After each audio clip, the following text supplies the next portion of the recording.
উপযুক্ত স্থানে আরাধনায় লিপ্ত হওয়ারে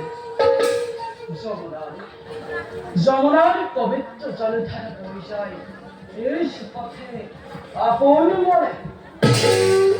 সতর দেখে বিয়পিসে পুষ্পর কুহরাম দায়ী বিহঙ্গিনী পুরোহিত